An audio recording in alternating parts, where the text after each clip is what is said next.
Nós estamos tentando vencer no mundo. Jesus venceu o mundo.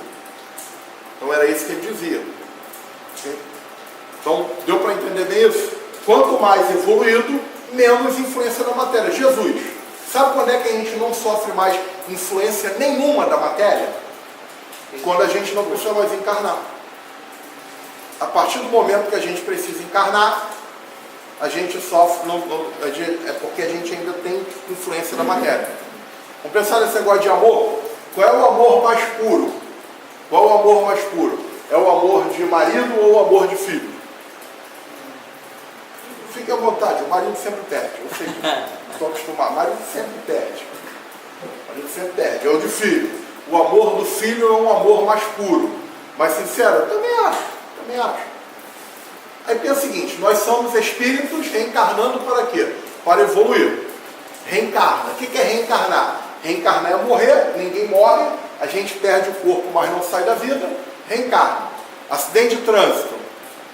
Acidente de trânsito mata mais do que algumas guerras. Então, morremos num acidente de trânsito, a mãe, o pai e o filho. Morreu. Vai reencarnar. Agora, a mãe vai permanecer como mãe. O filho vai inverter com o pai. Agora o filho vem pai e o pai vem filho. Reencarnam a mesma família, só trocou. Filho e pai, quem era pai agora é filho, quem era filho agora é pai. E agora, quem é que vocês acham que é o amor mais puro? O de marido ou o de filho? Essa é a visão do espírito imortal. O problema é que a gente não acredita na imortalidade da alma. A gente acha bonito, emocionante, mas a gente não aplica isso na nossa vida. Sabe por quê? Porque o dia que eu amar o meu filho, igual eu amar o meu marido, igual eu amo o mendigo da rua, eu não reencarno mais. Aí o amor ágape de Jesus é o bem pelo outro e qualquer outro. O amor de Jesus é por qualquer outro, não é pelos meus. Não é o egoísmo. O que é o egoísmo? Primeiro eu, depois os meus e aos outros nada. Não é assim que Jesus. Jesus é pelo outro, qualquer outro. Quem são meus irmãos? Quem são meus pais? Ele pergunta lá. É o amor universal. Qual é o amor que nós estamos mais ligados? Nós estamos mais ligados a esse amor que nós falamos de amor romântico. É a paixão. É o amor romântico. O amor romântico, a paixão, esse que a gente conhece melhor, que é o amor que não é pelo filho, é o amor pelo marido, ele tem dois componentes. Ele tem o componente do sentimento. O sentimento está ligado ao quê? Ao espírito. Quando nós morremos, o que a gente leva? Os sentimentos. O sentimento é do espírito. Mas nós não somos só espíritos. Nós somos almas. A alma é a interação do corpo com o espírito. E aí esse amor romântico ou paixão, como Kardec chama, ele tem que ter essa interação. E o que o corpo nos traz? O corpo nos dá as sensações. O que o corpo nos dá são sensações. Então a alma é a interação de sentimentos e sensações. O somatório de sentimentos e sensações vai dar as nossas emoções. Então, o que são emoções?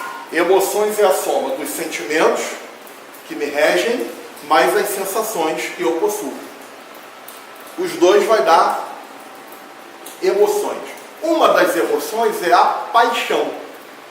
Paixão, a paixão que Kardec se refere a uma emoção, que é constituída de um componente do espírito e um componente físico, que são as sensações. Quando nós nos casamos porque amamos ou porque estamos apaixonados? Nós nos casamos porque estamos apaixonados. Quer ver como é que isso é verdade? Quer ver como isso é verdade?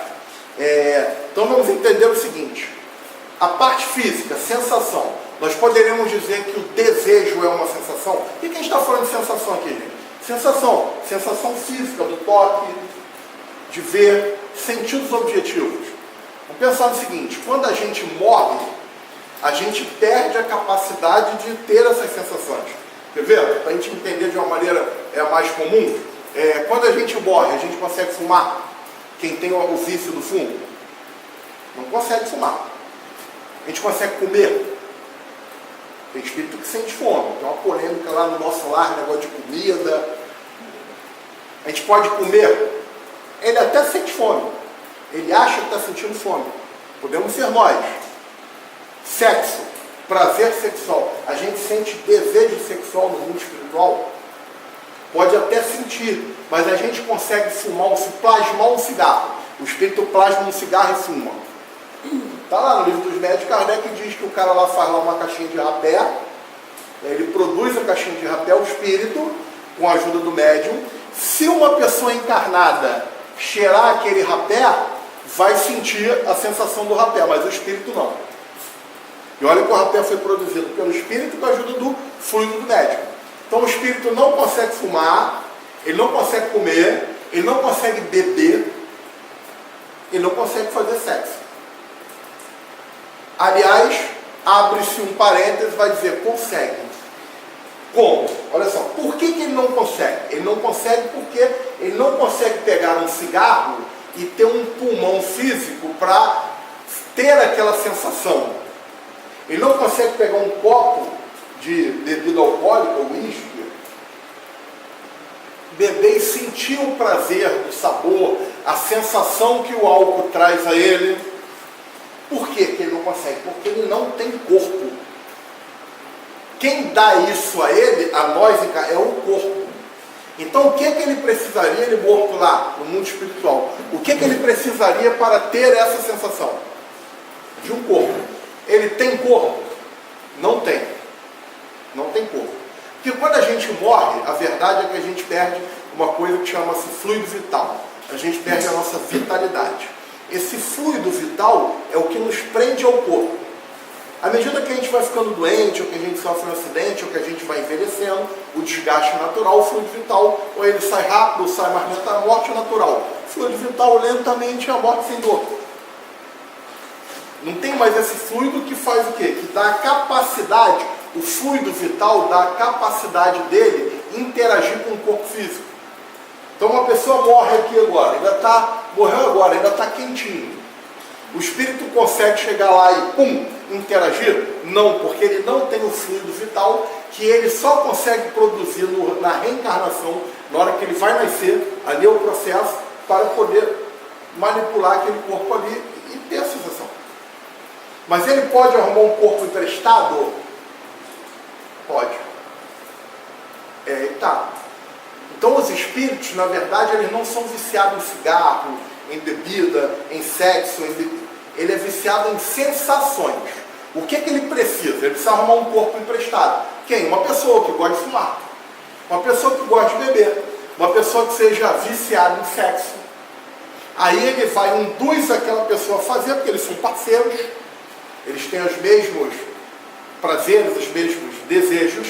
E aí quando a pessoa começa a fumar um cigarro, ele se liga psiquicamente à pessoa, e não é que ele funde. Quando a pessoa está fumando, o encarnado, e sentindo aquela, ele também está sentindo junto. Quando a pessoa está bebendo e se embriagando, ele também está ligado ali e tendo a sensação junto. Quando a pessoa está fazendo sexo, ele está ali fazendo sexo junto. Não é fazendo sexo diretamente, mas é tendo a sensação que o sexo dá.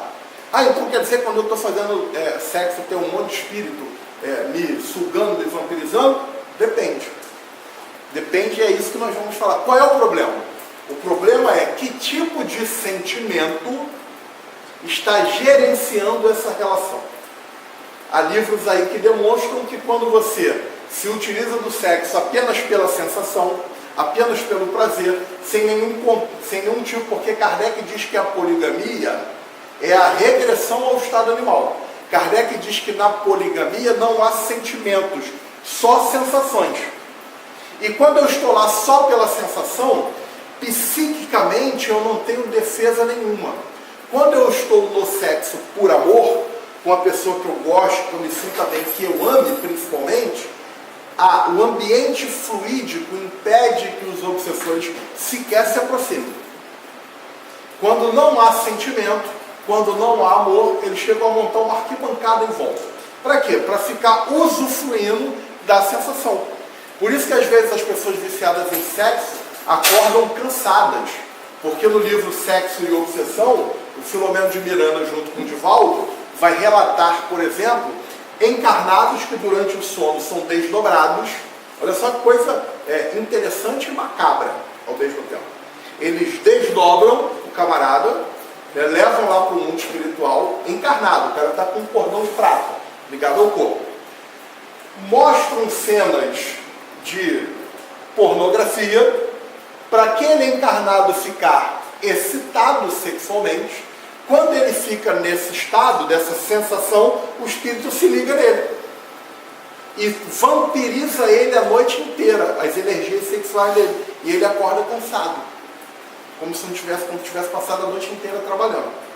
Então, só para a gente entender essa dinâmica, para nós entendermos, nós somos alma, interação mente-corpo. Então, veja bem, nós, quando amamos uma pessoa só, pura e simplesmente, nós não casamos com ela. Ninguém casa só por amor. Ninguém casa por admiração. Nós casamos pelo desejo. Por que eu posso afirmar isso? Porque ninguém casa com a mãe, casa. Só nos malucos aí, esquizofrênicos. Casos aí que a psiquiatria vai catalogar lá como uma coisa fora do comum. Alguém casa com o irmão, com a irmã? Nós não amamos a nossa irmã, amor fraterno. Para ver o casamento, você tem que ter desejo. O desejo sexual. O sexo não é proibido. Sexo não é castigo, até porque ele garante a perpetuidade da espécie. Deus não ia fazer um negócio tão bom, pecado, quer dizer, Deus é um sádico.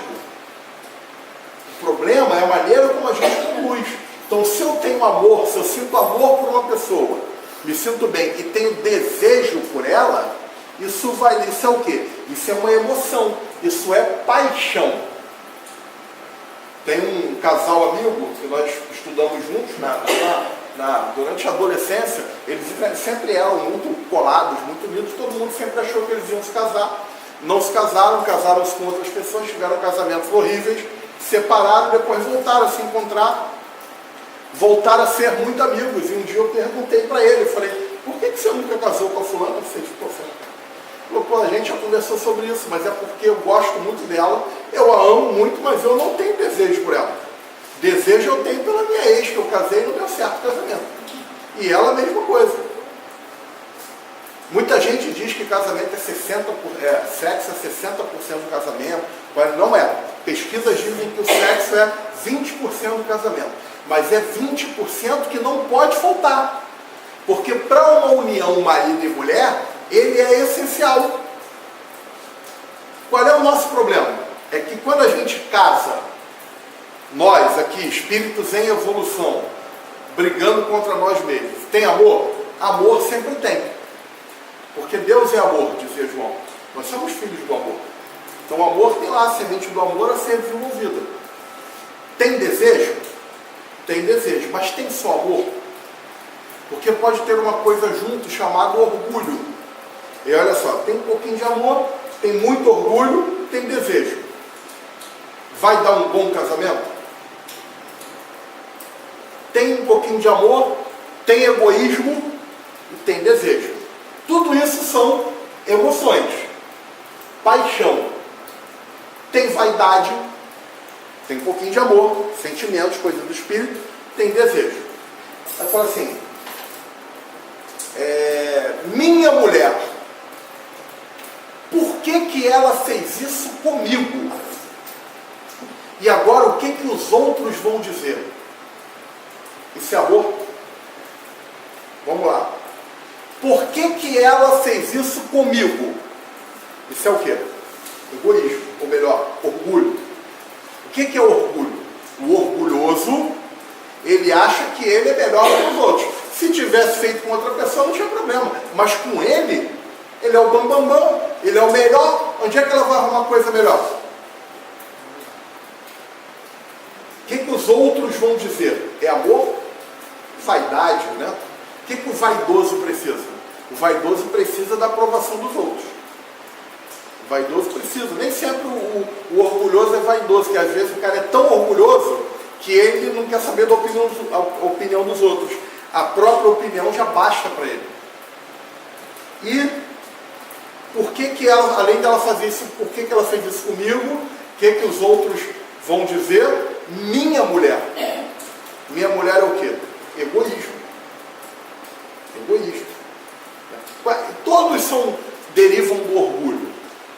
Ser orgulhoso é muito difícil, é muito cansativo. Porque o orgulhoso acha que ele é melhor do que todo mundo. Então ele tem que estar o tempo inteiro provando que ele é melhor do que todo mundo. Qual é o contrário do orgulhoso? O humilde. O humilde, ele sabe que ele sempre... Ser humilde não é andar sujo, andar rasgado. Isso aí é relaxamento. Isso é falta de higiene. Ser humilde é você entender sempre que nós estamos aprendendo. Sempre há algo que se aprender. Eu posso ser o CEO da Google, mas eu sei que cafezinho eu não sei fazer. Então eu tenho que aprender a fazer cafezinho lá com o cara do café. Eu não sei tudo. Eu posso ser muito bom em alguma coisa, mas eu tenho muitas outras a aprender. Esse é o humilde. Então o humilde não é leve. Se ele tiver que falar, ó, não sei, é libertador. Não vi, não sei como é que faz, me ensina. Isso é libertador. Tá leve. Agora o orgulhoso não vai falar um negócio desse. Então, dentro dessa dinâmica das emoções, qual é o problema? Eu estou falando aqui de adultério de pensamento. O problema é que a gente casa com a dose de desejo muito maior do que a dose de sentimentos, ou às vezes nenhuma. E aí, quando o desejo vai passando, porque ele vai passando, é natural, é o amor romântico. Quando a gente começa a conviver com a pessoa e o desejo vai passando, a gente acha que o amor acabou. Claro que não acabou. A quantidade de amor que tinha sempre tem, porque o amor, ele não arrefece. O problema é se tinha realmente essa quantidade de amor ou tinha só desejo. Então, à medida que o desejo vai passando, nós vamos achando que não amamos mais. E começamos a despertar o desejo por outras coisas. Vamos procurar amor como se amor desse em torneira. Eu vou abrir a torneira ali e vou encher o copo, como se fosse assim. Então, um exemplo interessante, né? A gente começa a namorar. No início do namoro. E início de namoro é aquela coisa que eu falei do amor. Você ama a pessoa. Você ama muito. Quando você ama, o amor não te dá outra possibilidade, a não ser aquilo que você entende que é o amor. Vejam só, por exemplo, se aparece alguma coisa, você está lá, você está com a sua namorada, e aparece uma menina lá no seu trabalho. E ela se insinua para você. Eu estou falando isso, gente, assim, vou abrir um parênteses. Eu li uma pesquisa e vi outro dia o Rossandro Kisley comentando disso. É o seguinte, por que os homens traem? Infelizmente, o homem não precisa de muita coisa para trair. Poucos lastros morais. Poucos. E aquela desculpa, porque o homem é da natureza do homem, mentira, isso é uma grande mentira, porque você tem que mentir para manter, né, a sua sem-vergonhice. A verdade é essa. Agora a mulher, por que a mulher trai? A mulher precisa de muito mais pressão para atrair. E aí o Rossandro, por exemplo, dizia que ele entrevistava uma paciente no consultório dele, ele é psicólogo, falou, ela estava traindo o marido, por que você trai o seu marido? O seu marido, ele é mais feio, ou seja, porque são perguntas do universo masculino. Por que o homem trai? Porque ele arruma mais bonita na rua. Né? Então, o seu marido, o seu amante é mais bonito que o seu marido? Não, meu marido é muito mais bonito do que ele. O universo masculino. Mas o seu amante tem mais dinheiro do que o seu marido? Outra coisa é que o homem pensa logo, né? Vou arrumar isso aqui que tem que ter mais dinheiro. Não, meu marido tem mais dinheiro do que ele. O seu marido é melhor, o seu amante é melhor do que o seu marido na cama? Ela falou, não, meu marido dá de 10. Criatura, então o que está acontecendo, pelo amor de Deus? Ele conversa comigo. Ele me dá atenção. Então veja só a diferença de universos. Esse dia eu cheguei em casa e falei assim, olha minha filha, tudo bem? Como é que foi no trabalho? Conta lá o que está acontecendo. Para a gente ver. Então, estou falando dessa questão. Então apareceu a menina lá no trabalho, ela quer você. Por que você não quer quando você começa? No início do namoro, lá da paixão. Porque você quer dedicar àquela pessoa uma exclusividade voluntária. Olha só, mas não é porque você é fiel. Porque fidelidade não tem nada a ver com amor. Entende isso? Fidelidade não tem nada a ver com amor. Quando você ama, você não tem outra alternativa. Você vai fazer por amor.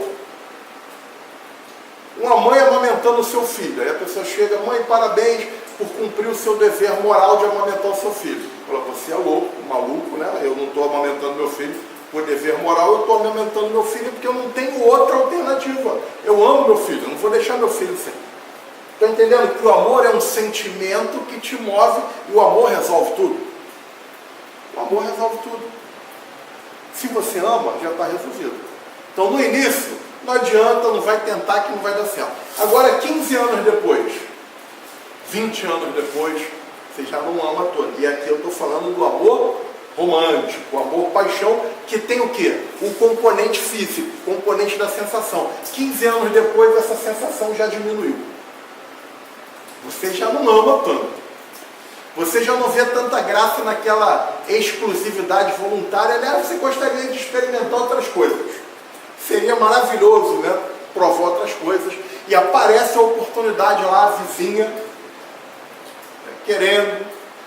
E aí você trai ou não trai? Olha só o que eu perguntei. Antes traía? Quando você amava? Não tinha essa. Não tem isso. Agora você se perguntou, vou ou não vou? Faço ou não faço? E aí como é que faz? Porque o amor já não é mais como era antes, ainda não é o amor ágape de Jesus, porque o amor ágape de Jesus não tem muito a ver com essa questão de, né, quando você vê lá a história de Francisco de Assis e Clara de Assis, você vê que eles são namorados e nunca tiveram contato físico, porque são pessoas já com um nível, uma vibração psíquica, onde o amor já alimenta, já não precisa de mais nada, se tem amor, mas não é o nosso caso ainda. Olha só o que eu estou dizendo, se não tem amor, eu faço o quê? Eu serei um canalha? Não. Agora eu não vou trair porque eu sou fiel. Eu não falei que amor e fidelidade não tinham nada a ver? Não tem nada a ver porque fidelidade é uma atitude moral. Moral é pensamento, moral é raciocínio, moral é reflexão. O que eu faço? Qual é a melhor maneira de conviver? Qual é a melhor coisa que eu faço pela minha vida? Isso é moral. Só que a moral, que é pensamento, e o amor, que é sentimento, muito embora eles sejam diferentes, mas eles têm uma interação. Porque o amor é a referência para a moral. Então, o que Jesus recomenda? Se eu não amo, faça como se amasse. É isso que Jesus, resumindo o Evangelho, é isso que Jesus fala. Se vocês não amam, se você odeia, perdoe. Mas eu odeio, mas perdoe. O que é perdoar? É tratar como se amasse. Não por causa do outro, porque esse sentimento é bom para você. Ah, mas eu não amo mais. Né? O tempo foi passando. Foi levando os cabelos, aquele abdômen tanque de lavar a roupa, agora virou uma curva só. Ela começou a tomar anticoncepcional, começou a reter líquido, se encheu de espinha, depois do segundo filho. Então, entendem como é que o componente físico ainda é muito forte? Mas aí o que eu faço? Entre o amor e a canalice existe a moral. E agora eu sou fiel. O que é ser fiel? Eu estou com essa pessoa já há muito tempo, já passamos por muitas dificuldades. Se for espírita, provavelmente somos dois espíritos aqui trabalhando, um ajudando o outro, interagindo, se complementando, mas percebam que eu estou pensando para tomar uma decisão. Entendeu? Então, ela já fez isso, eu também já fiz.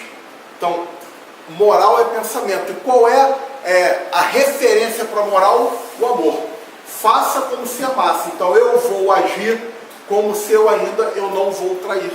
Porque agora eu sou fiel. Fidelidade existe relacionamento. Conhecimento. Ninguém é fiel a quem não conhece. Fidelidade requer esse relacionamento, esse conhecimento. Naquela época que ela pedia para eu ir lá no Canecão nem funciona mais, né? Mas eu ia lá no Canecão, Circo Voador ainda funciona. Ia lá, vai lá e compra lá o encontro lá dos gigantes, Belo e Tiaguinho. Pô, mas eu gostava de rock, eu gosto de rock nacional, gosto de MPB, Mas naquela época não, eu ia, eu queria nem saber quem que estava, porque o importante era ficar junto com ela. Hoje em dia ela fala, dá para você ir lá comprar o show que vai ter do Santana e Teló? Eu agora vou. Continuo indo, mas não é mais no amor. Agora é na moral. Agora é tolerância. Agora eu preciso conviver com pensamentos diferentes do meu. Ela gosta disso, eu gosto, mas a gente precisa conviver. Agora é o pensamento, é a inteligência, é a razão a serviço da convivência. Porque um dia isso vai fazer com que eu chegue à conclusão de que, apesar disso, apesar de agora você, aliás, apesar de você nunca ter sido o que eu imaginei que você seria, porque não existe o príncipe. Kardec, aliás, Jesus admite o divórcio. Lá no capítulo 22 vai falar disso. Então vai dizer o seguinte, olha, se é para piorar, então que se separe. Mas ninguém ache que vai se separar porque está ruim e vai achar gente equilibrada aí fora. Não tem. Não tem ninguém. Quem está equilibrado já passou dessa fase de casamento. Casamento traz uma complementaridade. Casamento traz uma estabilidade emocional a duas pessoas desequilibradas que se complementam. O problema é entender dessa maneira. Então, o objetivo é o amor. E Jesus vai mais, porque fala assim, não, tudo bem, se o amor é fazer o bem, como é que eu sei o que é o bem? A referência é você mesmo. Você gostaria que fizesse com você? Se coloca no lugar da pessoa. Ah, mas essa é a referência. Para nós nos complementarmos e entendermos que são dois universos muito diferentes. Kardec vai dizer que homens e mulheres têm os mesmos direitos. O que é direito? Salário é direito? Você trabalha, tem o direito ao salário. Salário é direito. O mercado de trabalho, todo mundo tem o mesmo direito. Nós somos iguais, nós somos filhos de Deus. Mas vai dizer que homens e mulheres têm funções diferentes. Que o espírito não tem sexo. Nós reencarnamos ora numa polaridade, ora noutra, a fim de aprendermos. A mulher ela é muito, infinitamente, muito mais intuitiva do que o homem. O homem é muito mais objetivo. São universos completamente diferentes, mas que se complementam. Eu poderia falar de muitos aqui exemplos, vou dar só um, que o tempo está terminando. Você está na rua, o homem está na rua, aí encontra com uma amiga do casal. Oi, tudo bem, Joana? Vamos conversa ali 5 minutinhos, vai embora. Chega em casa, o que ele faz? Nada. Ele não fala nada. Aquilo para ele ali, aquilo para ele foi um encontro normal. É tranquilo. Aí 2, 3 dias depois, a mulher encontra a Joana na rua. Ah, tudo bem, coincidência, encontrei teu marido. Terça-feira agora passada. Aí a mulher fala assim, foi mesmo? Se foi mesmo, significa o seguinte, como é que ele não me contou? Aí ela chega em casa e fala assim, vem cá, é verdade que terça-feira tu encontrou a Joana? Aí ele pensa, porque para ele não é importante chegar em casa, para ela é um acontecimento, são universos. Eu não estou dizendo que isso é ruim ou que isso é bom, ou que um e outro está fazendo de propósito, a gente precisa se entender. Ela vai dizer, mas você... encontrei, e você não me falou nada, e era para contar, nós pensamos. Aí ela faz a pergunta mortal, né? Que o homem não sabe responder. Como é que ela estava? Estava em pé,